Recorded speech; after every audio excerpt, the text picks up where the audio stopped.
Am I the a-hole for not helping my sister who became homeless just after she gave birth to her and my soon-to-be ex-husband's baby? My sister, 24 female, and I, 26 female, were really close our whole lives. We moved away from our parents together when she was 18 and I was 20. I met my soon-to-be ex-husband here, and we got married. My sister stayed close and we spent a lot of time together. Then a few months ago, I learned my sister was pregnant, and my husband was the father. I ended my marriage to him immediately and told my sister I wanted nothing more to do with her and that she was on her own. I had some of her stuff at my place and left it at my ex's place for her. For the rest of the pregnancy, they were living together. Then after the baby was born, he wouldn't let her back in. She called our parents from the hospital and told them she had nowhere to go, that he was looking for custody, didn't want her back, and I wasn't answering her calls. My parents called me, and after they explained what was going on, I told them it wasn't my problem. They tried to argue, but I wasn't having any of it. She got a place at a shelter for single parents, and she's still there several weeks later. With a custody dispute, she can't move back to our parents, and I am still refusing to help her out. My parents are angry because I won't even take her calls or reply to any of the messages she sent. I actually blocked her because I knew she wouldn't stop. My parents don't know that part. They're telling me I should be ashamed of myself for turning my back on her and the baby. I told my parents I owe her and the baby nothing. I also told them it was just a shame she didn't choke on his junk while they were sleeping together behind my back. My parents called me disgusting for leaving them homeless and said that I have room and could help. Now for the top comments. Not the a-hole. Blood doesn't equal responsibility. Anyone saying it's not the baby's fault is ridiculous. The responsibility lies on the parents, not the aunt, uncle, grandparents, strangers, etc. The dad is a bum. The mom is a bum. Grandparents should be sending her money to get into a hotel. Also, since she's homeless, she needs to go home to her parents. Custody battle or not, she's gonna lose the kid because she doesn't have a stable home for the kid. Why suffer in a shelter until then? Consequences of one's actions. If OP's parents don't want to take responsibility for their daughter and grandchild, that child will 100% end up in the ex's custody because the mother can't provide a permanent address that isn't a shelter.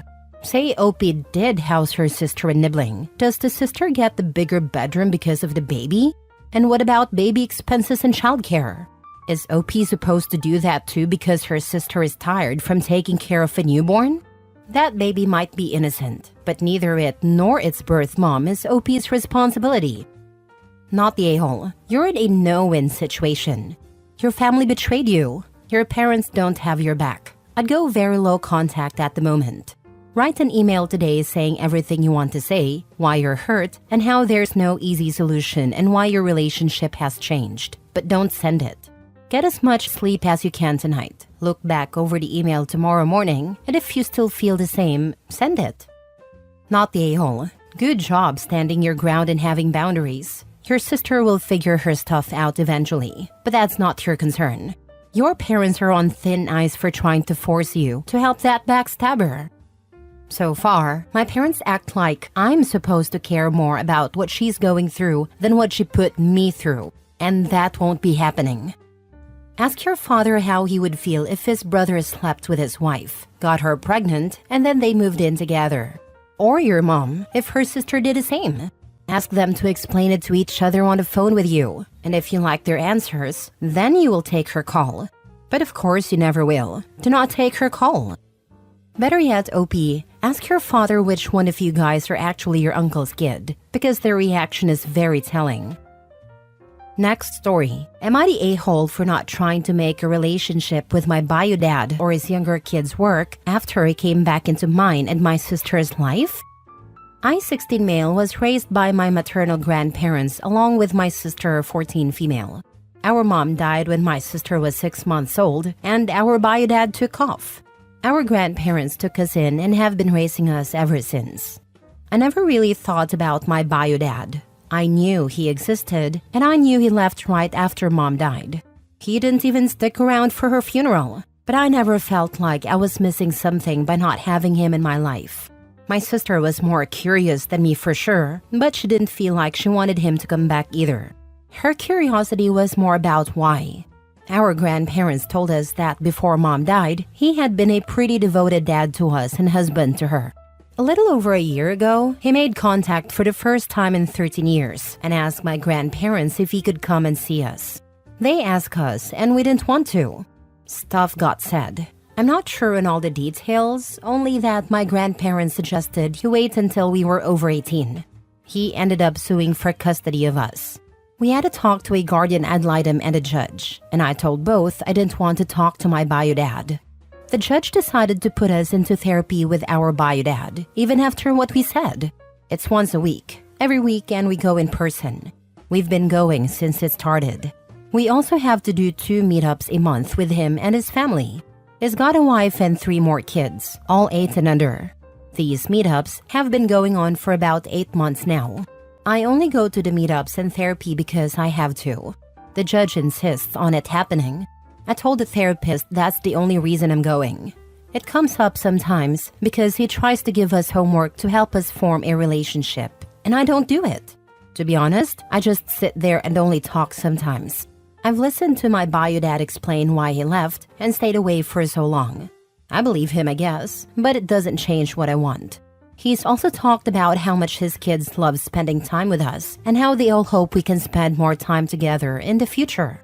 In the last 2 months, there's been tension in therapy and during the meetups. It started when my sister corrected a therapist after he referred to Dad's other kids as our younger siblings. She told him, "I'm his sibling, not those other kids." Our bio dad looked upset and said in another session that he hoped it would change because his younger kids already talk about their older brother and sister. Then he got into a fight with his wife during a meetup. She was trying to blame my grandparents for us not spending time with them sooner, and I told her we hadn't wanted to meet him when he reached out. She then tried to blame my grandparents for how I felt. She defended her opinion, saying it was in our best interest. I told her to mind her own business and that she had nothing to do with me or my sister. She didn't like it, and my bio dad didn't like it. I refused to apologize because I believe what I said. In therapy, my bio dad said he'd like more time with us and was hoping the judge would make that happen next time. I said I didn't want to and told him the only reason I'm doing any of this is because the judge is making me. I told him I don't want to be a part of his family or make a relationship work. My sister said she feels the same and doesn't want to keep in touch with his other kids, which she had mentioned in therapy and during meetups. I said I felt the same. My bio dad said he felt really disappointed that we wouldn't give him a chance, and he sort of begged us to at least give his kids the sibling relationship they wanted. When we didn't say anything to that, the tension got worse. The therapist told us we should try to make things work, because most people don't try as hard as he does to make up for past mistakes. It's not that I hate him, I just really don't care. My grandparents have us seeing therapists of our own too. I don't hate that therapy. But all of this with bio dad isn't what I want. Am I the a-hole for that? Not the a-hole. First of all, it sounds like you've been through a lot. Being raised by your grandparents after your mom passed and your dad left is a huge emotional burden for anyone, and it makes total sense that you wouldn't just want to jump into a relationship with someone who walked away without a second thought for so long. It's not about hating your bio dad. It's about having your own space to heal and your own boundaries. Thank you so much. I'm glad people can see it's not about hating him. I know a lot of times people assume that's the reason. Therapy with my therapist has been way better than the forced therapy with my bio dad and my sister. It's really pointless, but I know I can make the judge change his mind. I'll keep dealing until it changes. Congratulations, OP, for standing your ground. Your maturity level and the way you communicate with clarity are wonderful. Kudos to your grandparents. Now the other adults, the judge, bio dad, his wife, are dumb as dirt. Not validating you and your sister's feelings and trying to force a relationship using guilt and fear is BS. Continue your path. Your 18th birthday will happen soon. You'll be able to walk away. Best gift ever. Maybe even before, but I don't think the judge will give up before then, which sucks. But I'll be 18 eventually, and then the judge doesn't get a say in my life anymore. My sister has longer to go until she can make her decision, unfortunately. Next story. Am I the a-hole for not accepting being best man at my niece's wedding because she wants me to enter with my ex-wife? Me, 36, and my ex-wife, 34, were married for 10 years and have been separated, divorced for 4 years, because she cheated on me with one of the interns. This betrayal was a huge blow to me because we had built a future together. Even without children, something I, being sterile, could never provide her, it was never an issue for us, until she used it against me. When I caught them in the act, she threw it in my face to justify herself.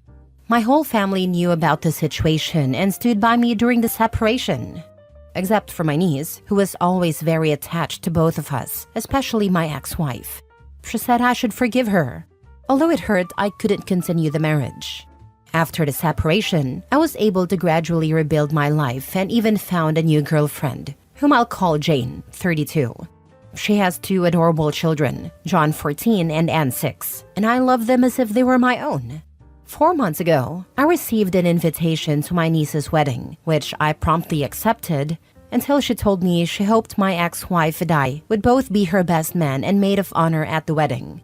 I was shocked and firmly told her that I could not accept the invitation under those terms. I also made it clear that if my ex-wife was involved in that capacity, I wouldn't even attend the wedding or participate in any way. She got upset and broke down crying.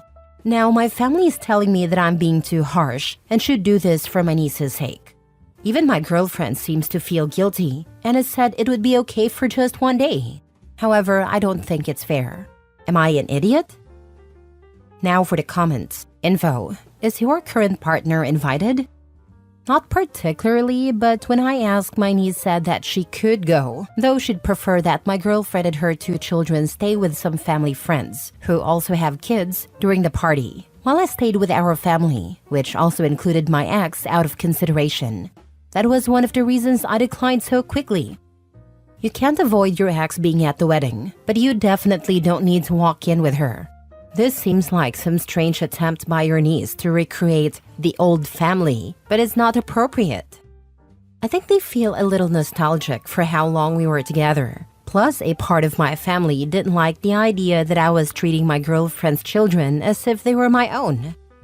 If you want to be blunt, ask your niece to invite the man your ex cheated with, if she's so determined to bring the past back. Hard no to this offer. It might be her big day, but it doesn't mean she gets to dictate your life for that day. Not the a-hole. I almost said that at a time, but I'm glad I controlled myself. Thinking, well, I think I can thank my girlfriend for advising me to go to therapy. I'll try to talk to my niece again, though maybe not before I drink some alcohol, to give me courage and try to find some solution between us. I hope she gives up on this crazy idea, or else I don't think I know how I'm going to face her big day without my smile falling. Last story. Am I the a-hole for not making my kids attend their half and step siblings' birthdays? I, 42 female, have 2 children, 16 female and 14 male, with my ex, 44 male. Our marriage ended because he cheated on me, at least 12 times, while I was pregnant with our son. More than likely, he was unfaithful throughout our relationship and marriage. But I know for sure about those instances during my second pregnancy. I told him our marriage was over, and we divorced after our son was born. He married one of the other women he cheated with, but that marriage lasted only a few weeks. Then my ex met Janelle. I'm not exactly sure how old she is, so I won't speculate. My ex and Janelle got married very quickly, less than a year after his second divorce. She had her own children, and together they had more kids. Ever since they met, their relationship has been on and off, with multiple breakups, reconciliations, and even children conceived outside of their marriage. They've moved frequently because of these breakups. The kids hated being at their dad's house for this reason, and never had a good relationship with anyone in this household, including him. For a long time, we had 50-50 custody of our kids. But he didn't always take his allotted time. Sometimes he was homeless, other times he was preoccupied with Janelle or another woman. There were also instances where he didn't give a reason and simply didn't pick them up. To the best of my knowledge, he now has 7 kids and 4 stepchildren. However, I can't confirm the exact number since I don't fully keep track of his household. 2 years ago, my kids told me they no longer wanted to go to their dad's house. I asked the judge to modify the custody order to reflect their wishes. There was a 6-month transitional period of court-ordered therapy with my kids and my ex to attempt reconciliation, but he didn't always show up. This was enough for the judge to decide that the kids could choose whether or not to visit him. Since then, they've chosen not to visit their dad, and I fully support their decision. They have no relationship with him or the other children. This arrangement wasn't an issue until recently when my ex called to say he wanted them to attend his 10-year-old's birthday party. He said they needed to start showing up for their siblings' birthdays because the other kids had been asking about them and wondered why they never came around.